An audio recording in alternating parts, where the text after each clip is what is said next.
কি পড়ব, কেন পড়ব, কোথায় পড়ব? ছাত্রছাত্রী এবং অভিভাবকদের কাছে এই প্রশ্নগুলি কোটি টাকার, কারণ এর উপরেই নির্ভর করছে সারা জীবনের কেরিয়ার। আইটি না ইলেকট্রনিক্স, মেকানিক্যাল না ফার্মাসি, এই নিয়ে দ্বন্দ্ব সবারই, এবং সেটাই স্বাভাবিক। চয়েস ফিলিং এবং চয়েস লকিংয়ের ক্ষেত্রে এই জন্যই যথেষ্ট সাবধানতা অবলম্বন করা দরকার।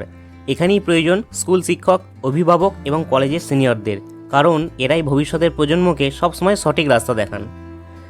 স্টুডেন্ট লাইফ অফিসিয়াল ইউটিউব চ্যানেলে সবাইকে স্বাগত। Core engineering.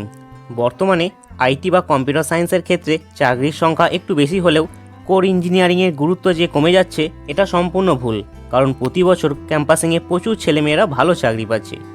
এখন ম্যানুফ্যাকচারিং অর্থাৎ উৎপাদন শিল্পে ভীষণ জোর দিচ্ছে কেন্দ্রীয় সরকার, তাই সিভিল, মেকানিক্যাল, ইলেকট্রিক্যাল, ইলেকট্রনিক্সের মতো কোর সেক্টরে একটা জোয়ার আসছে। New stream. একই সঙ্গে বলবো নতুন বিষয়ের দিকেও ঝোঁক থাকতে হবে, বিশেষ করে artificial intelligence, machine learning, robotics, cyber security, nano technology, data science নিয়ে পড়া বুদ্ধিমানের কাজ হবে, কারণ বাজারের যা গতি প্রকৃতি তাতে এখন তো বটেই, আগামী দিনেও এই বিষয়ের কাজের বাজার দারুণ হবে। বিষয়ের প্রতি ভালোবাসা। তোমরা যে বিষয়ে ইঞ্জিনিয়ারিং পড়বে শুরু থেকে বিষয়টি ভালোবেসে পড়ো, বিষয়টির গভীরে ঢুকে পড়ো। ক্যাম্পাসিংয়ে এসে কোম্পানিগুলি দেখছে স্টুডেন্টের জ্ঞানের গভীরতা কত, তাই প্রথম থেকেই মন দিয়ে পড়াশোনা করো, এতে সাফল্য আসবেই। স্পেশালাইজেশন। নতুন সাবজেক্টের দিকে আগ্রহ যেমন থাকবে, ঠিক তেমনই পুরনো সাবজেক্ট যেমন কম্পিউটার ইঞ্জিনিয়ারিং কিংবা ইলেকট্রিক্যালেও নতুন নতুন স্পেশালাইজেশনের সুযোগ আছে। এই যেমন কম্পিউটার সায়েন্সের ক্ষেত্রে কোয়ান্টাম, ন্যানো টেকনোলজি, তাই স্পেশালাইজেশন অবশ্যই করতে হবে। ইন্টার্নশিপ ভীষণ জরুরি, কেননা শুধু বই পড়ে নয়, সঙ্গে হাতে কলমে যতক্ষণ না শেখা হচ্ছে ততক্ষণ ভালো ইঞ্জিনিয়ার হওয়া সম্ভব নয়।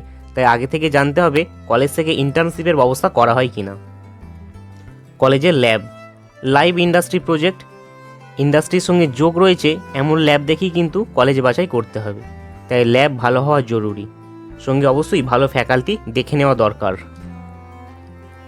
প্লেসমেন্ট। কলেজের ফ্যাকাল্টি কিংবা সিনিয়র ছাত্রছাত্রীদের সঙ্গে কথা বলে আগেভাগে বুঝে নিতে হবে কলেজের প্লেসমেন্ট কেমন, কারণ ভালো করে পড়াশোনা করলে কিন্তু প্লেসমেন্ট ভালো হলো না, তাহলে পুরোটা জলে যাবে। তাই কলেজে ভর্তির আগে দেখে নিতে হবে আগের বছরগুলিতে প্লেসমেন্ট কেমন হয়েছে।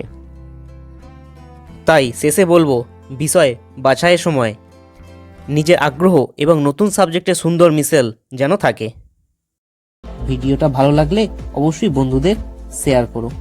স্টুডেন্ট লাইফ ইউটিউব চ্যানেলটি সাবস্ক্রাইব করে দাও এবং পাশে থাকা বেল আইকনটি প্রেস করে দাও। এর ফলে যখনই ভিডিও আপলোড করা হবে তখনই তোমাদের কাছে পৌঁছে যাবে। সবাই খুব ভালো থেকো, সুস্থ থেকো।